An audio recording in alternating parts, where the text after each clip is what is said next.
Eleven twelfth के बच्चे नहीं 11 12 के भी ये वाला नहीं नहीं डेली जो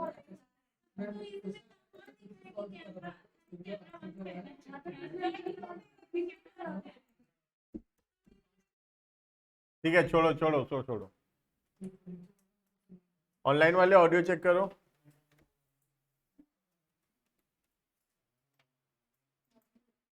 ठीक है, ऑडियो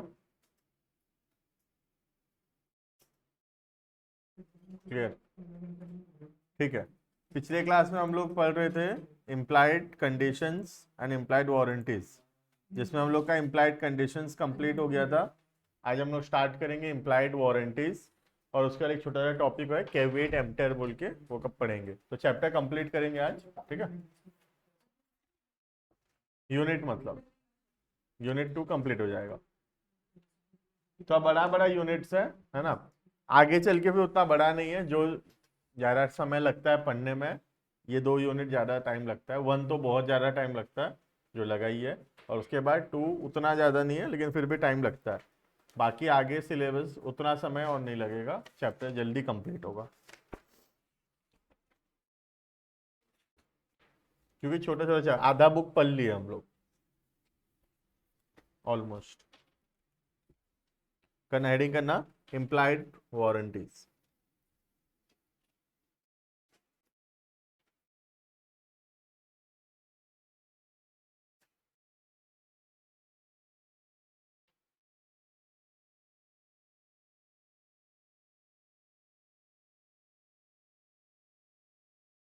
इसमें वही सारा चीज लिखा हुआ है जो इम्प्लाइड है, लेकिन वो था इम्प्लाइड कंडीशंस। मतलब अगर वो पूरा नहीं हुआ तो हम लोग कॉन्ट्रैक्ट को कैंसिल कर सकते हैं।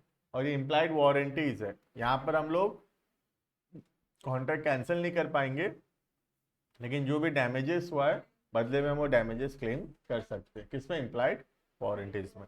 तो समझने का जरूरत है कोई चीज़ कंडीशन है कि कोई चीज़ वारंटी है, क्योंकि अगर कोई चीज़ कंडीशन है तो हमारे पास ज़्यादा राइट्स है, और अगर कोई चीज़ वारंटी में आता है तो उसके ऊपर हमारा थोड़ा कम अधिकार है। ठीक है, लिखना। It is a warranty which the law, it is a warranty. कल स्ट्राइक है क्या बर्गर? हाँ सर, किस चीज़ का स्ट्राइक है? Petrol price. अच्छा,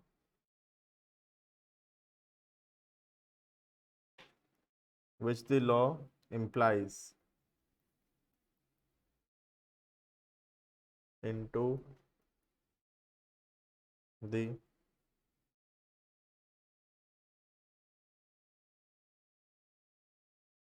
contract of sale, which the law implies in the contract of sale, मतलब implied है।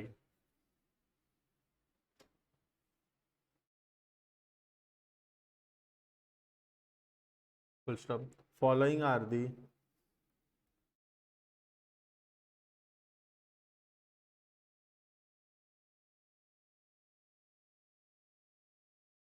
implied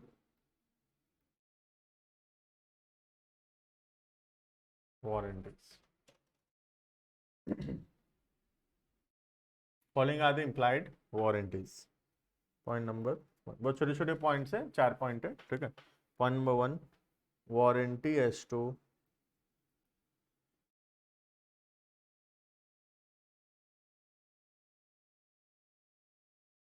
undisturbed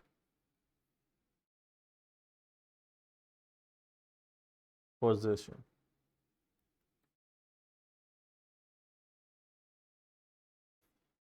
warranty as to undisturbed possession, ठीक है। यहाँ पे बोल रहा है कि अनडिस्टर्ब का मतलब, डिस्टर्ब का मतलब बार बार कोई चीज़ डिस्टर्ब करना, रुकावट डालना, और अनडिस्टर्ब मतलब रुकावट नहीं डालना, ठीक है। और पोजेशन का मतलब होता है, क्या होता है पोजेशन का मतलब?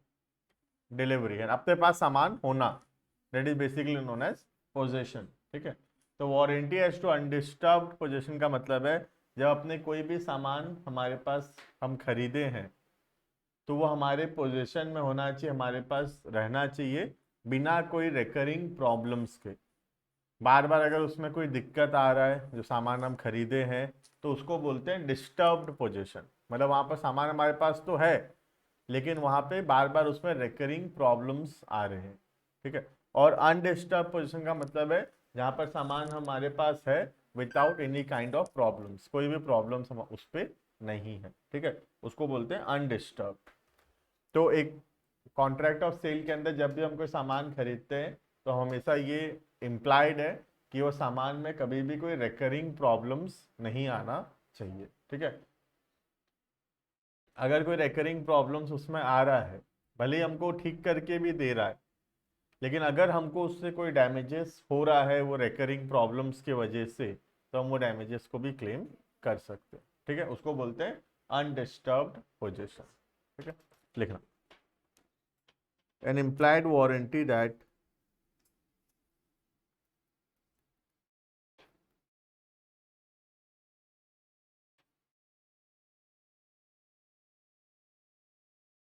the buyer shall have and enjoy. The buyer shall have and enjoy quiet मतलब शांत, quiet possession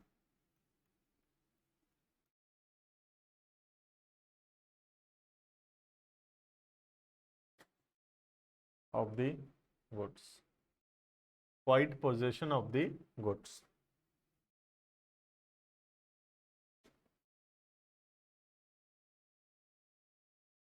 In other words,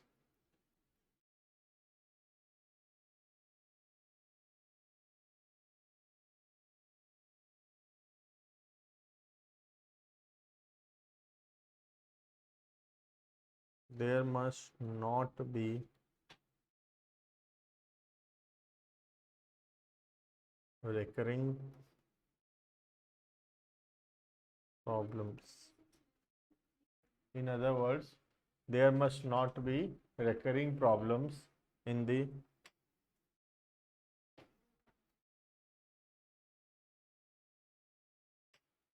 goods purchased.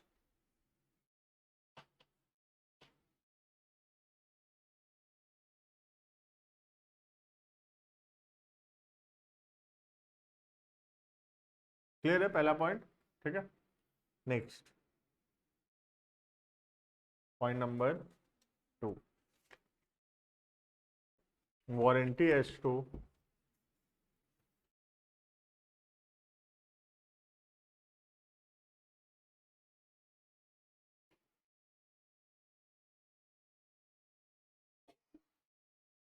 Non existence of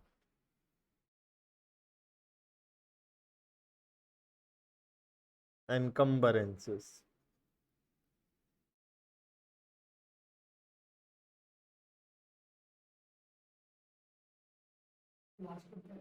Encumbrance, ENCUMBRANCES, encumbrance.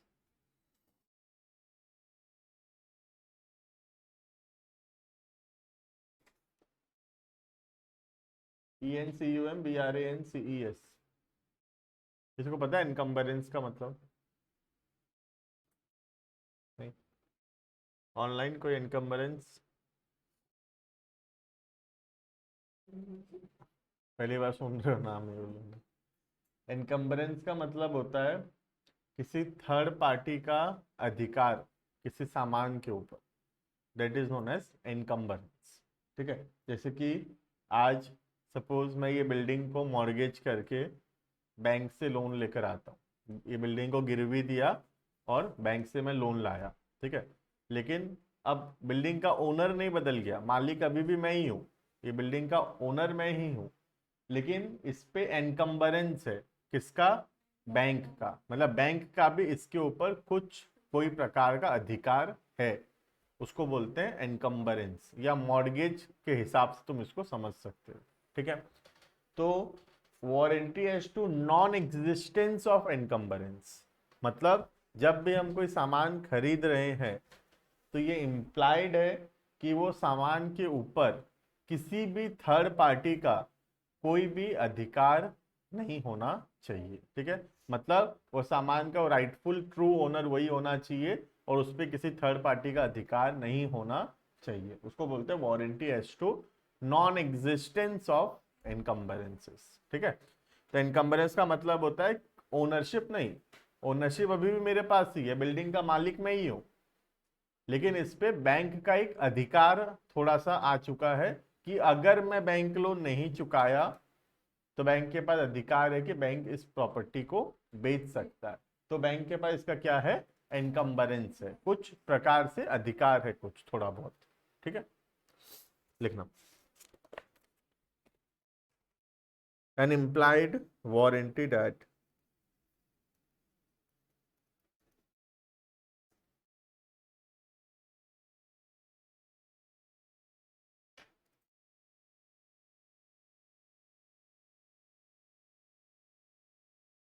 goods shall be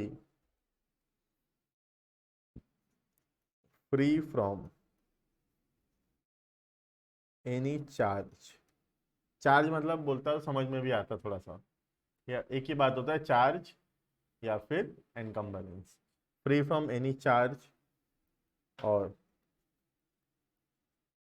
encumbrances in favor of any third party, in favor of any third party।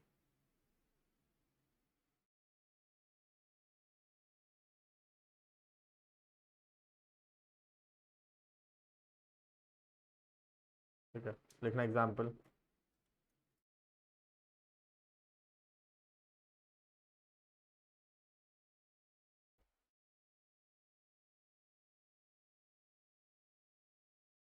लिखना ए pledges, pledges मतलब वही mortgage, अगर नहीं समझ में आएगा pledge तो mortgage लिख सकते हो तुम। ठीक है, मतलब गिरवी देना। A pledge his car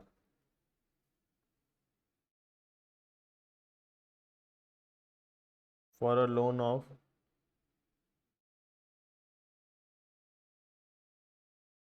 50,000 rupees. ठीक है, कार को गिरवी दिया है कितना का लोन के लिए, 50,000 के लोन के लिए।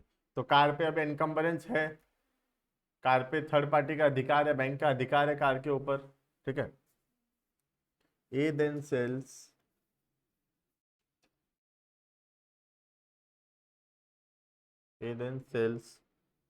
The car to be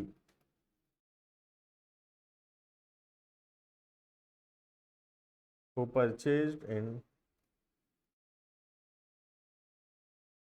good faith. B बेचारा भरोसा में सामान खरीदा कि ये अच्छा आदमी है, ऐसा नहीं करेगा, और ये वो कार किसको बेच दिया, बी को बेच दिया।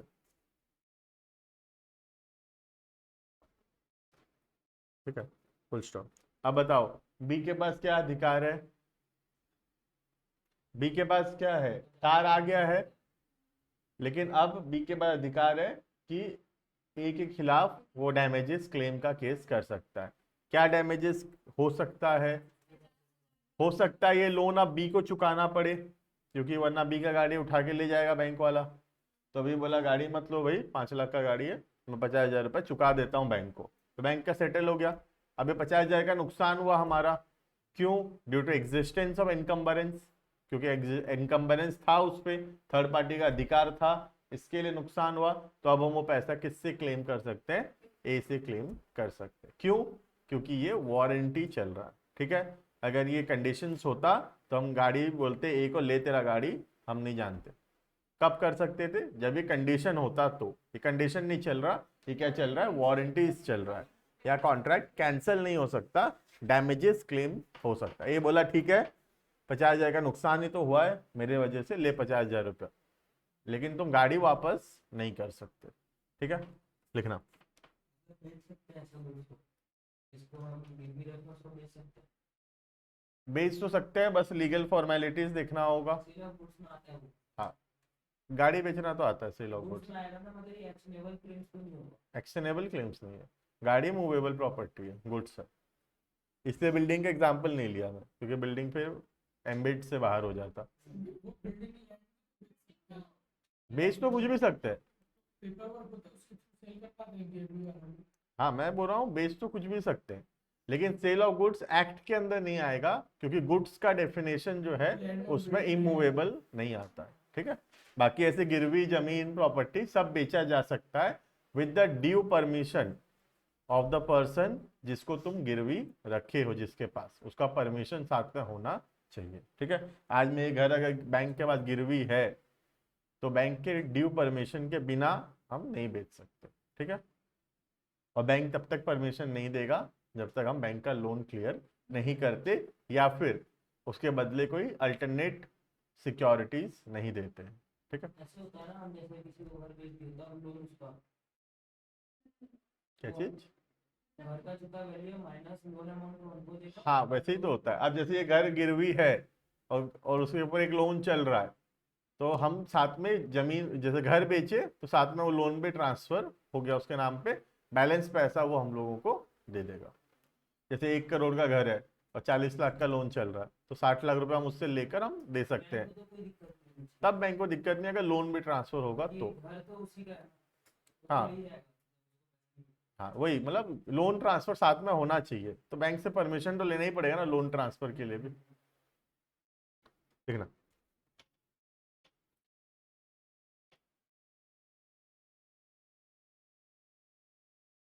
here we can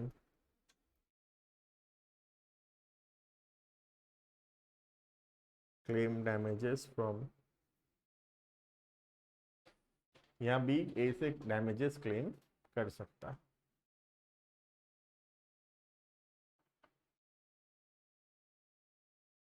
नेक्स्ट, ये गया point number B.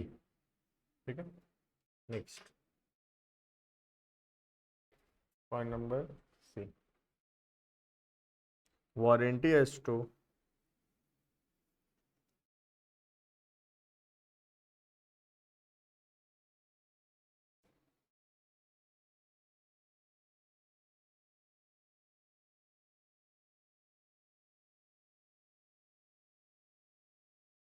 disclosure of, warranty as to disclosure of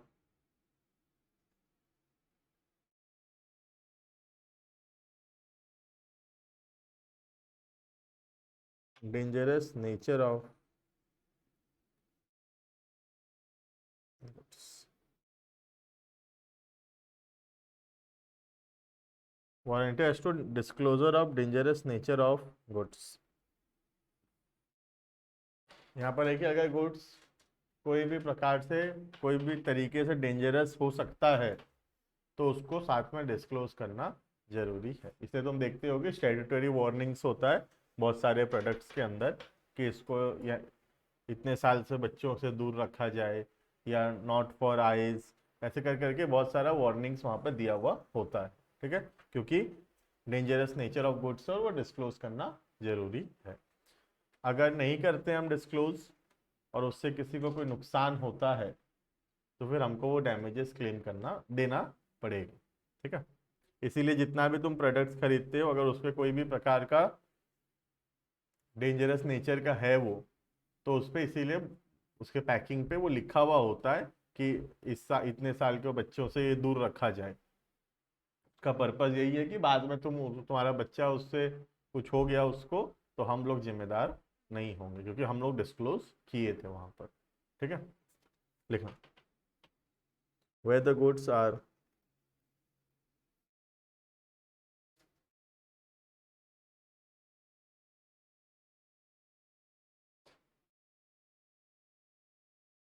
where the goods are dangerous in nature,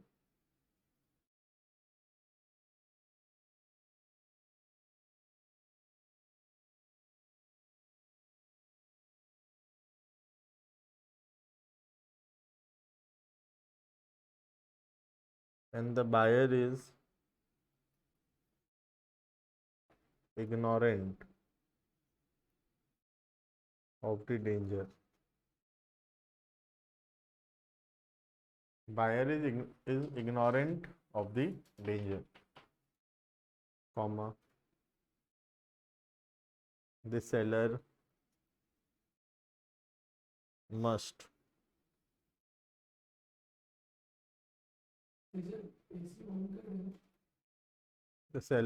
warn the buyer.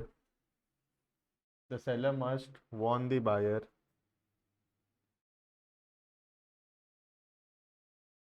regarding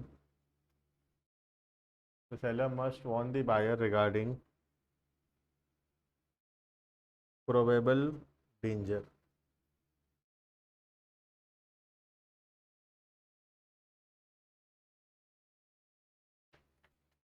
ठीक है, तो सिंपल सा बात बोला है कि कोई भी डेंजरस नेचर ऑफ गुड्स है तो उसको डिस्क्लोज करना जरूरी है। ठीक है,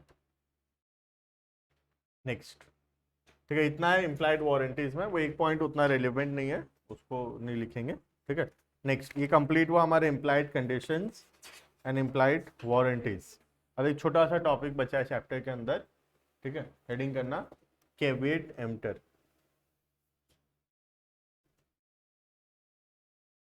ठीक है, करना हेडिंग करना नया टॉपिक, लास्ट टॉपिक है चैप्टर का, कैविएट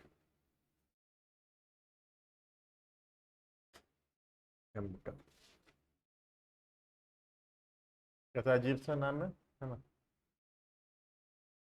लैटिन वर्ड्स हैं तो थोड़े वैसे होंगे, है ना?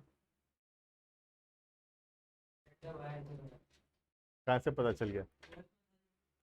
12th में था, बीएसटी में है ना, लास्ट चैप्टर याद है, बीएसटी था। हाँ हाँ, ठीक है। तो कैविएट एम्प्टर का मतलब होता है कि let the buyer be aware. ठीक है, अभी तक हम जितना भी रूल्स पढ़ रहे थे, चाहे वो इम्प्लाइड कंडीशंस हो या वो इम्प्लाइड वारंटीज हो, वो सारा का सारा चीज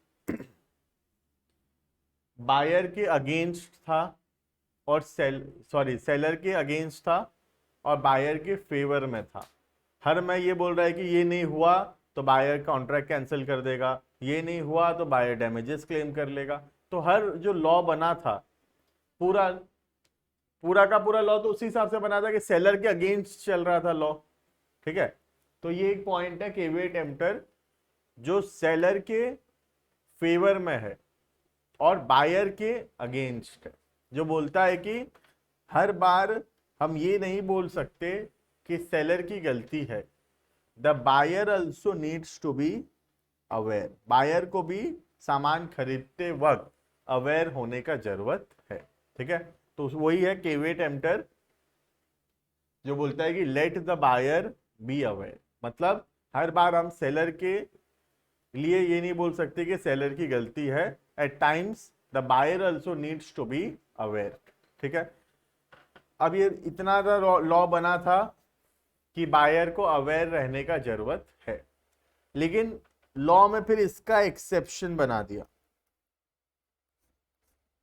मतलब कब कब बायर को अवेयर होने का जरूरत नहीं है। एक्सेप्शन का मतलब क्या? रूल का उल्टा, है ना? तो फिर से वो कौन सा पॉइंट आ गया? फिर से बायर के फेवर में आ गया और फिर से सेलर के अगेंस्ट में चला गया। ठीक है, तो मैक्सिमम लॉ जो है वो सेलर के अगेंस्ट ही चल रहा है। एक छोटा सा लॉ बनाने का कोशिश किए थे जो बायर के अगेंस्ट होगा, लेकिन उसमें भी बायर वाले एक्सेप्शंस बना दिए हैं, तो इसका मतलब उसमें भी वो सेलर के अगेंस्ट ही चला गया है। ठीक है, तो हमको ये एक्सेप्शंस थोड़े से ध्यान से पढ़ना है, और ये एक्सेप्शन में ज़्यादा नहीं है कुछ। जो हम इम्प्लाइड कंडीशंस और इम्प्लाइड वारंटीज बोल रहे थे, वो सारा पॉइंट इसमें वापस से आ जाएगा, क्योंकि लॉ बोलता है कि बायर का अवेयर होने का जरूरत है। फिर बोलता है उसका एक्सेप्शन, मतलब कब कब बायर को अवेयर होने का जरूरत नहीं है। तो वो सारा वापस से वो इम्प्लाइड कंडीशन और इम्प्लाइड वारंटीज के पॉइंट्स फिर से रिपीट होने वाला है। ठीक है। तो जो जो पॉइंट हम ऊपर पढ़ चुके हैं इम्प्लाइड कंडीशन वारंटीज में, वो पॉइंट जब यहां पर आएगा वापस से नहीं पढ़ेंगे। जब कोई नया पॉइंट आएगा तो फिर हम उसको खाली पढ़ेंगे। ठीक है। अब ये तुम भी रियल लाइफ में ये फील किए होगे, या तुमको सपोज घर वाले बोले जा 1 किलो चीनी ले आ, होता है कि नहीं? 50 रुपए का नोट दिए, बोले जा बेटा 1 किलो चीनी ले आ। घर के आसपास दुकान है, हम जाते हैं, चल के 1 किलो चीनी लेके आते हैं। आज जब वापस आते हैं तो हम देखते हैं कि वो 1 किलो सूजी दे दिया। अब तुम मम्मी को बोले मम्मी ये तो उसकी गलती है, दुकान वाले की गलती है, हम तो 1 किलो चीनी बोले थे, वो 1 किलो सूजी दे दिया। मम्मी क्या बोलेगी? तुझे दिखा नहीं क्या? मतलब मम्मी क्या बोल रही है? Caveat emptor, let the buyer be aware. Buyer को भी थोड़ा सा अवेयर होने का जरूरत है। दुकान में गया है, मोबाइल चला रहा है, बोला 1 किलो चीनी भर, मोबाइल चला रहा है, जो दिया लेके आ गया वो। तो वहां पे बायर की भी गलती है कि नहीं? खरीदते वक्त बायर, हाँ सेलर की गलती है, मना बिल्कुल भी नहीं कर रहा, लेकिन कुछ हद तक वहां पर बायर की भी गलती है कि बायर को भी तो थोड़ा सा अवेयर होने का जरूरत है। हमेशा हम सेलर के कंधे पे थोड़ी बंदूक रख सकते हैं कि तेरी ही गलती है बोल के। ठीक है। तो ये लॉ थोड़ा सा बायर के अगेंस्ट बनाने का कोशिश हुआ था, लेकिन ज्यादा बन नहीं पाया क्योंकि इसका एक्सेप्शन बहुत स्ट्रांग बना हुआ है। ठीक है। लिखना, हेडिंग है caveat emptor.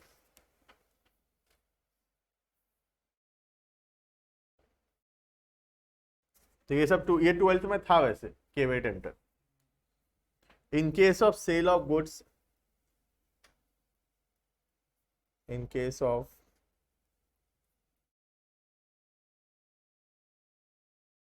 sale of goods, the doctrine of, doctrine किसको बोलते हैं? प्रिंसिपल या लॉ, है ना, उसको बोलते हैं डॉक्ट्राइन। द डॉक्ट्राइन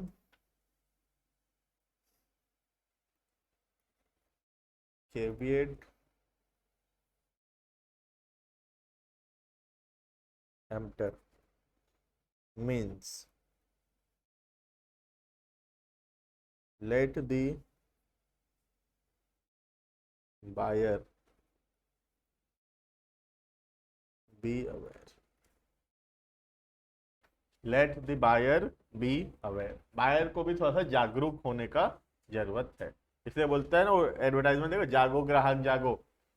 तो वो क्या है? एक प्रकार का कैविएट एम्प्टर को ही प्रमोशन है कि बायर को भी थोड़ा सा तो अवेयरनेस का जरूरत है।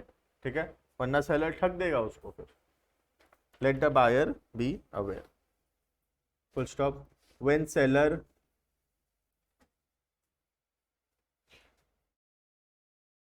when sellers display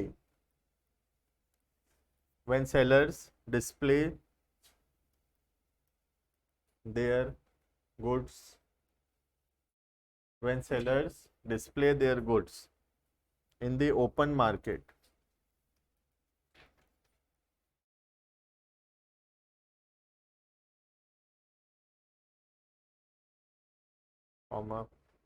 it is for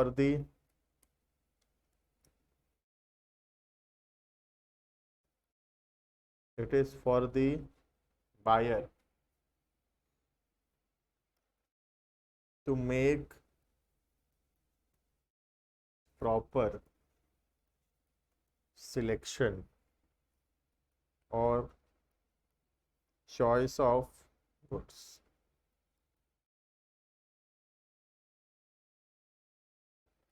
If the goods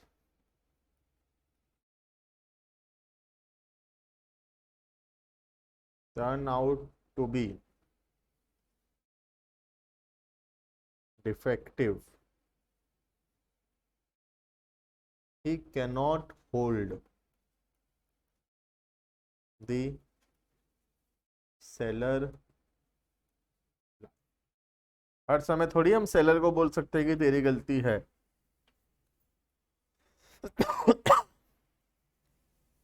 ठीक है। अब रखिए ओपन मार्केट में सेलर डिस्प्ले कर रहा है गुड्स और बायर आया, बायर चॉइस किया, अपने चॉइस से जजमेंट से लेकर गया।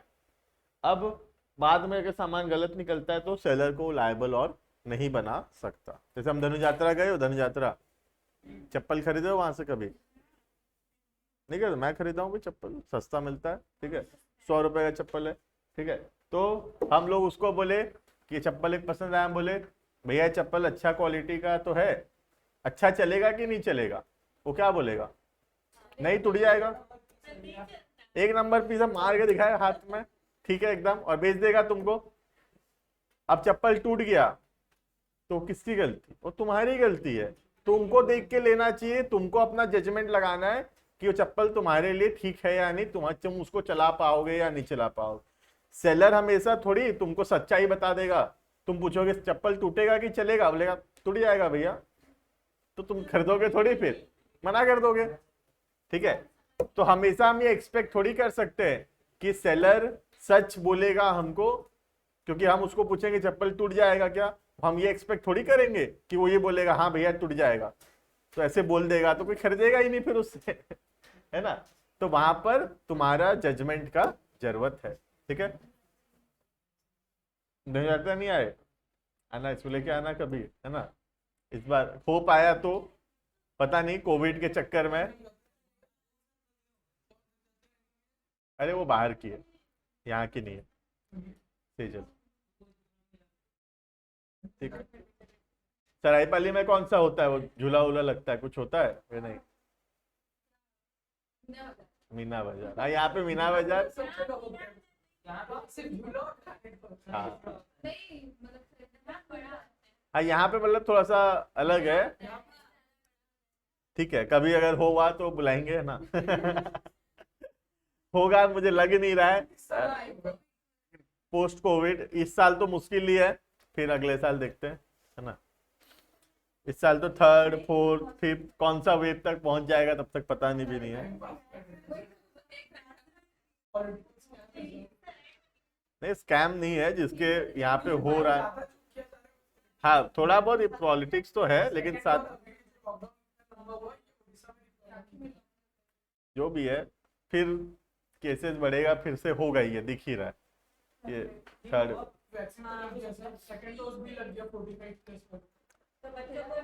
फिर भी तो हो रहा है, और प्लस 18 से नीचे को भी नहीं लगा है, और उसके बाद फिर न्यू न्यू वेरिएंट्स आ रहे हैं, वो वैक्सीन में कितना काम करेगा नहीं करेगा, that is a matter of concern, देखें, ठीक है। चलो नेक्स्ट, नेक्स्ट करना, नेक्स्ट लाइन लिखो लिखो लिखो, कंप्लीट करेंगे इसको।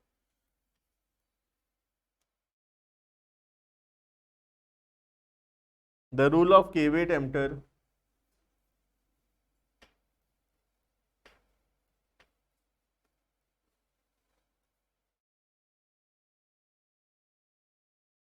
lays down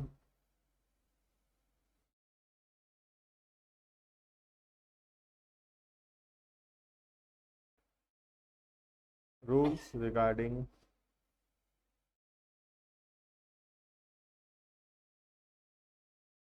awareness of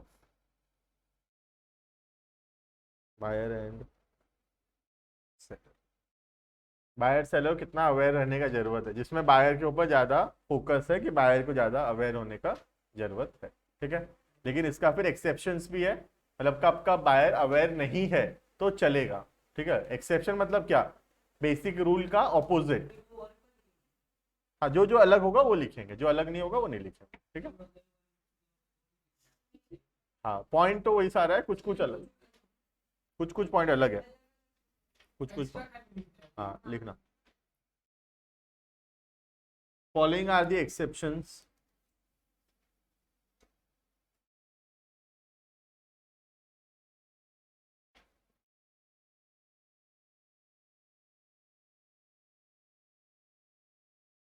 following are the exceptions of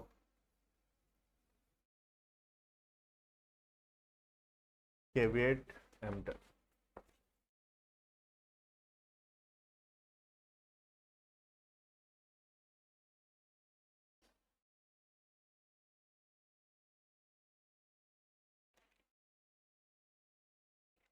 ठीक है, तो 4-5 पॉइंट सेम है, 1-2 पॉइंट अलग भी है। ठीक है, पहले सेम सेम वाला लिख लें क्या, ठीक होगा, फिर नया वाला बाद में लिखेंगे। ठीक है, देखना point number 1, good sold by description. नाम खाली लिखेंगे, अंदर से नहीं लिखेंगे, नाम लिखेंगे, लेकिन good sold by description.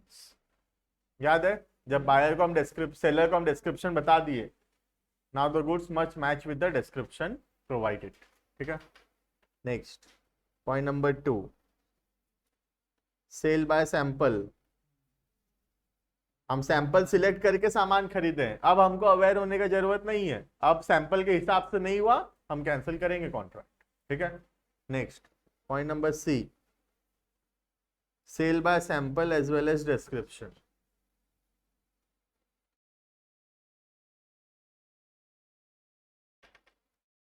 Sale by sample as well as description. Point number D, fitness as to quality और यूसेज। इसमें याद है ऐसा कुछ क्वालिटी या फिटनेस इंप्लाइड नहीं होता है, लेकिन जब हम पर्पस बताए हैं और उसके रिलाई किए on the judgement of the seller, now the goods must fit for the purpose provided. ठीक है, point number E, goods of merchantable quality या मर्चेंटेबिलिटी, याद होगा पिछले क्लास में पढ़ाया था, मर्चेंटेबल क्वालिटी। ठीक है, 1-2 पॉइंट नया भी है, वो हम लोग अब लिखेंगे। ठीक है, 2 पॉइंट और नया में लिखेंगे। लिखना पॉइंट नंबर एफ, ये 2 पॉइंट नया है, गुड्स परचेज्ड। ये तो पॉइंट पूरा नया नहीं है, थोड़ा नया है ये, गुड्स परचेज अंडर पेटेंट और ट्रेड नेम, मतलब ब्रांडेड प्रोडक्ट्स। ये पढ़े थे पूरा, मतलब इसलिए मैं बोला पूरा नया नहीं है। ट्रेड नेम, अब फुटपाथ में जूता खरीद रहे हो तो अवेयर होने का जरूरत है, घर देख कर लाओ कौन सा चलेगा कौन सा नहीं चलेगा। एडिडास के शोरूम में गए हो तो अवेयर होने का जरूरत नहीं है, अब एडिडास को उठा के ला सकते हो, खराब निकला तो वापस कर सकते हो। ठीक है, क्योंकि goods are sold under a brand name. तो इतना बड़ा ब्रांड नेम के अंदर जब वो बेचा जा रहा है तो अब बायर को अवेयर होने का जरूरत नहीं है, बायर उस ब्रांड के ऊपर भरोसा कर सकता है। ठीक है, तो ये एक्सेप्शन है कि नॉर्मली अगर नॉन ब्रांडेड प्रोडक्ट्स है तो वहां पर हमको अवेयर होने का जरूरत है, हमको देख, हाँ मतलब आएगा भी प्लान भी, मतलब ब्रांड नेम मतलब खाली एडिडास या प्यूमा ऐसे नहीं, ब्रांड नेम मतलब एक बड़ा दुकान के हिसाब से बेचा जा रहा है। ठीक है, तो जब एक ब्रांडेड प्रोडक्ट हम लोग खरीद रहे हैं कोई बड़े दुकान से और वहां पर अगर सामान गलत निकलता है, खराब निकलता है, और हम बिना चेक किए लिए भी हैं, तब भी वो अगर खराब निकलता है तो हम उसको वापस कर सकते हैं। लेकिन जब वो ब्रांड नेम ट्रेड नेम के अंदर नहीं है, लोकल प्रोडक्ट्स जिसको बोलते हैं, बिना कोई ब्रांड नेम, बिना कोई ट्रेडमार्क है, कोई ऐसे फिक्स दुकान नहीं है, ऐसे ही हम कहीं से खरीदे तो वहां पर हम फिर बाद में वापस करने जाएंगे, तुम देखते हो वापस लेंगे भी नहीं वो लोग, और है ना, तो तुमको पहली बार में चेक करके वहां पर लेने का जरूरत है। ठीक है, लिखना इन केस वेयर, इसके अंदर लिखेंगे in case where the goods, in case where the goods are purchased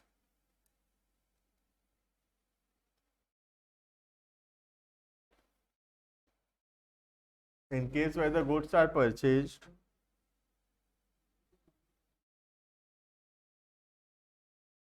under its brand name, क्या क्या कुछ डाउट है तो बोलो, under brand name, then there is no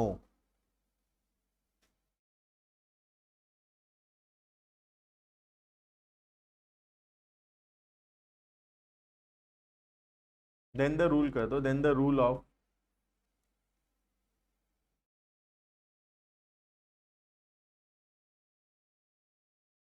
कीबेड emptor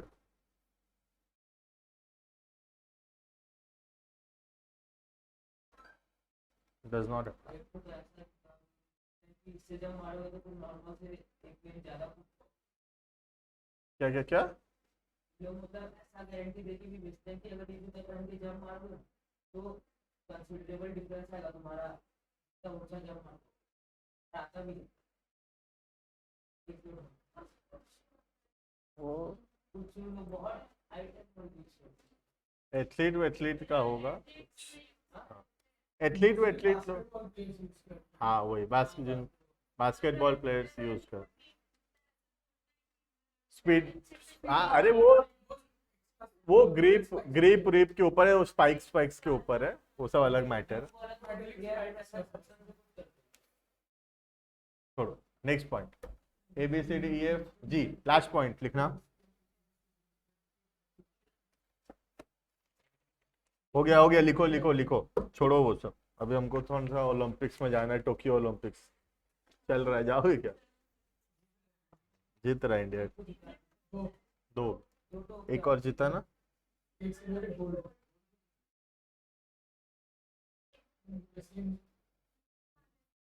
Seller actively conceals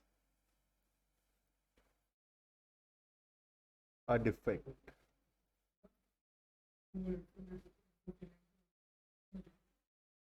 वो मीरा भाई चांदना, हाँ 49 kilo weight lift, 49 kilo category में ना।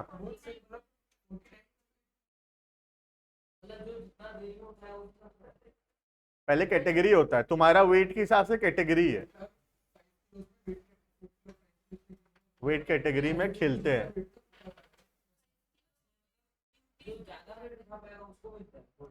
हाँ हाँ, देरी तक नहीं है कुछ, एक बार उठाना है बस, एक बार उठाना है बस। ठीक है चलो, हमको कौन सा खेलना है, हमको तो पढ़ना है। ठीक है, तो when the seller actively conceals a defect का मतलब है जब सेलर जानबूझकर कोई डिफेक्ट को छुपाने का कोशिश किया है या जानबूझकर कोई डिफेक्ट को छुपाया है, तो वहां पर भी बायर अवेयर होकर भी हो सकता है कि वो चीज का पता ना लगा पाए। ठीक है, तो यहाँ पे बायर के इसलिए फेवर में है। ठीक है, लिखना। इफ द सेलर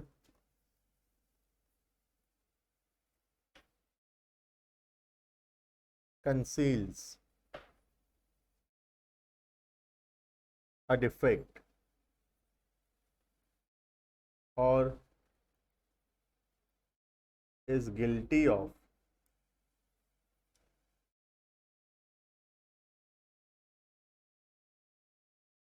fraud और मिसरिप्रेजेंटेशन, याद है ये सब, फ्रॉड और misrepresentation, then the buyer can avoid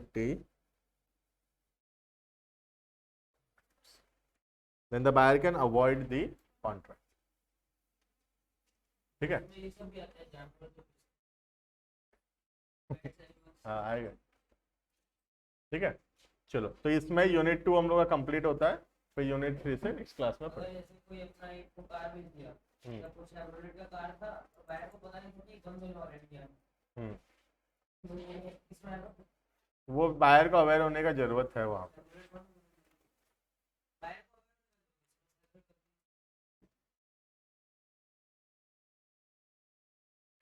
चलो ऑनलाइन वाले, thank you and bye bye.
नहीं नहीं मैं इंटर लूँगा